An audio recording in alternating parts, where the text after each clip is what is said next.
नमस्कार, मैं हूं प्रमोद और आप देखना शुरू कर चुके हैं dsarknama.com। इस वक्त मैं मौजूद हूं हरियाणा के सिरसा में नाथूसरी चोपटा की अनाज मंडी में। इस वक्त मैं मौजूद हूं जहां पे आज दयानंद स्कूल के संचालक रविंद्र गुदारा के सुसाइड के मामले को लेकर के आज नाथूसरी चोपटा में जो है महापंचायत रखी गई थी और श्रद्धांजलि सभा है वो रखी गई थी, जहाँ पे सभी लोगों ने जो है रविंद्र गुदारा रख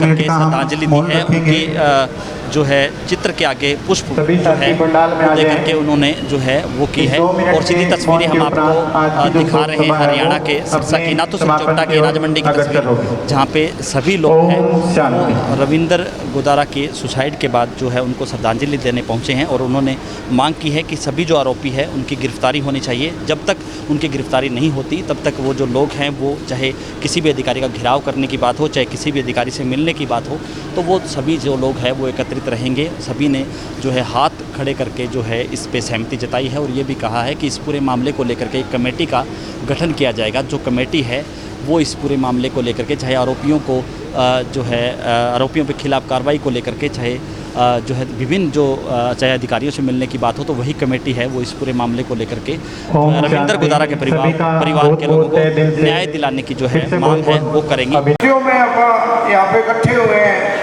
उसका कारण सबको पता है। मैं भाई रविंद्र गुदारा को काफ़ी सालों से, जब से मैंने पंप लगाया यहाँ पे तब से जान पहचान हुई उनसे, तो जब कभी भी मिलते थे हमेशा पढ़ाई की या कोई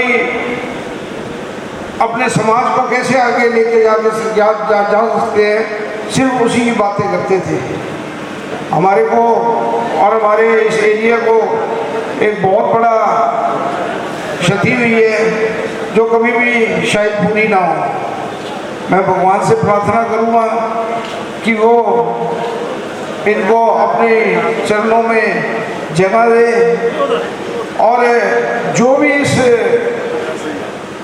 क्योंकि शिक्षा, कोई भी शिक्षक है वो नहीं चाहेगा भी उसके स्कूल के बच्चे, ये तो एमडी थे स्कूल चलाते थे, भी उसके स्कूल के बच्चों के नंबर कम आए।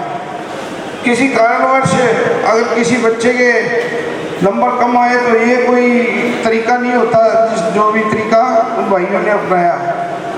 आगे मैं यही कहूँगा कि जो भी इस का कारण है, जो भी इतने एक दृढ़ संकल्प आदमी को, जिन्होंने लोगों को रास्ता दिखाया, इतने बच्चे जिन्होंने आगे पहुँचाए, जिन्होंने उनको शिक्षा दी, उनको ये कदम उठाना पड़ा, उसके लिए जो भी जिम्मेवार है उसके लिए हम सब तैयार हैं। और इतना कह के मैं अपने विराम देता हूँ। जय हिंद, ओम शांति। जिसने चोपटा जैसे क्षेत्र को शिक्षा की लक जगाकर हमारे बच्चों को बड़े से बड़े पदों पर भेजने का काम किया, ऐसी शख्सियत को मैं नमन करता हूं और सारे क्षेत्रवासियों की तरफ से श्रद्धांजलि अर्पित करता हूं। साथियों, सब जानते हैं हमारा जो चोपटा का क्षेत्र है उसमें 1 दर्जन गांव ऐसे हैं जो सेम से डूबे हुए हैं और आधे गांव सूखे की मार झेल रहे हैं। और बुजुर्गों के पास तो काफ़ी ज़मीनें होती थी, लालन पालन हो जाता था, आवश्यकताएं कम थी, लेकिन आज ज़मीनें भी बंट गई और साधन भी कम हो गए। मेरा मानना है कि शिक्षा एक ऐसा क्षेत्र है युवाओं के लिए जो रोजगार दे सकता है और हुआ भी है। चोपटा का नाम आज अगर गिना जाता है तो कृषि के रूप में अगर मैं बात करूं तो हमारे संत जो हैरो कल्टीवेटर कराव है वो दूर दूर तो उनकी मसूरियां होती हैं। यहाँ मिस्त्री मेरे भाई बैठे हैं, मैं कल भी चर्चा कर रहा था। और एक बात मैं और कहूँ, मुझे बड़ी दिल से खुशी इस बात की है कि आज 2 भी दुकान कोई खाली है, 2 दुकान इकट्ठी खाली है, तो वहाँ चोपटा के अंदर कोचिंग सेंटर है। ये अपने आप में बहुत बड़ी बात है और हुआ भी है। इन 8-10 सालों में हमारे बच्चे अच्छी सी अच्छी नौकरियों पर गए हैं। तो इसका कारण क्या है? इसका कारण ये है कि हमारे 3-4 बड़े स्कूल और कोचिंग सेंटर का होना।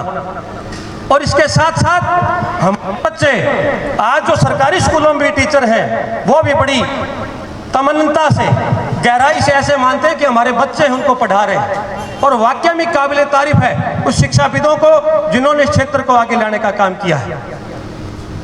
आज चोपटा की सारी सरदारी बैठी है। इस मंच के माध्यम से एक मैं बात आपको कहना चाहूँगा, क्योंकि हमारा बहुत बड़ा नुकसान हुआ है। ये नुकसान हम देसी भाषा में कहते हैं कि एक छोटी सी ठीकरी ने बड़ा घड़ा बोड़ दिया और बहुत बड़ा नुकसान हो गया। लेकिन आगे से ऐसा नुकसान न, इसके लिए हम क्या मंत्रणा करें, क्या हम करें ताकि हमारे क्षेत्र में जो शिक्षा की अलग जगह है वो सच्ची श्रद्धांजलि रविंद्र जी को होगी कि हम उनके बताए रास्ते पर चलें। और जो दयानंद स्कूल के बच्चे आए हैं उनको मैं खास बात ये कहना चाहूँगा कि रविंद्र जी गुदारा ने जो रास्ता दिखाया था, उन्होंने वो जो शिक्षा की अलग उनको दी थी, उस अलग को बहुत आगे लेके जाना है। और उन पदों पर पहुंचकर समाज के किसी न किसी क्षेत्र पर पहुंचकर रविंद्र गुदारा जी को सच्ची श्रद्धांजलि ये होगी कि उसके रास्ते को जो उन्होंने बताया उस पर चल के बढ़ के और कुछ दिखाना है। और मैं चोपटा क्षेत्र के मेरे सारे जो हमारे बुजुर्ग हैं, नौजवान हैं, पिता तुल्य आए हैं, उनको एक बात कहना चाहूँगा।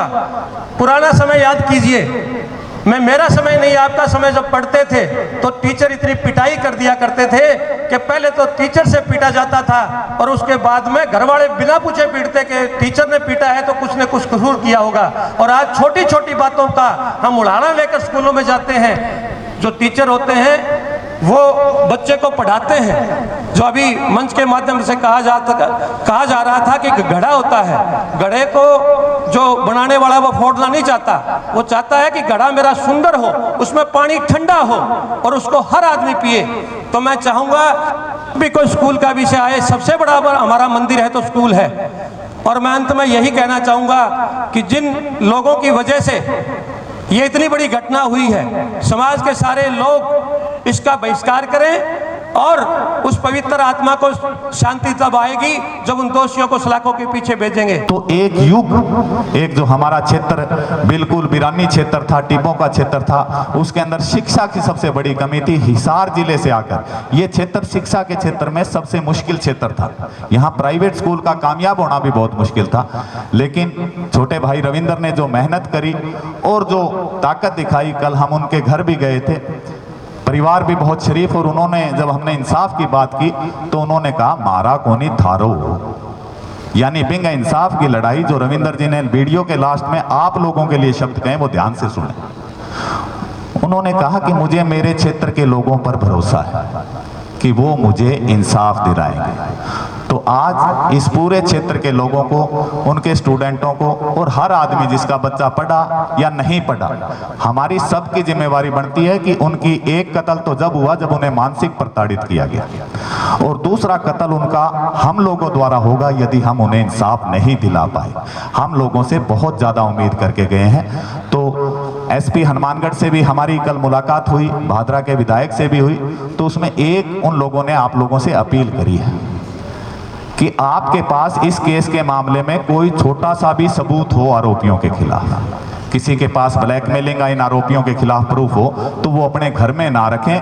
केस अभी चलेगा 6-7 साल। ये नहीं है आज लोग हम यहाँ इकट्ठे हो गए तो आज हमारे भाई को इंसाफ मिल गया। इंसाफ तब मिलेगा जब केस के अंदर पुख्ता सबूत तो रविंद्र भाई खुद दे गया, लेकिन आपकी छोटी छोटी मदद से इस केस को हम सिरसा के लोगों ने, चोपटा क्षेत्र के लोगों ने लड़ना है और अपराधियों को जेल सलाखों के पीछे पहुंचाने के साथ साथ जब तक उनको सजा नहीं सुना दी जाती हम अपने घर चैन में नहीं बैठेंगे। मेरे भाई रविंद्र को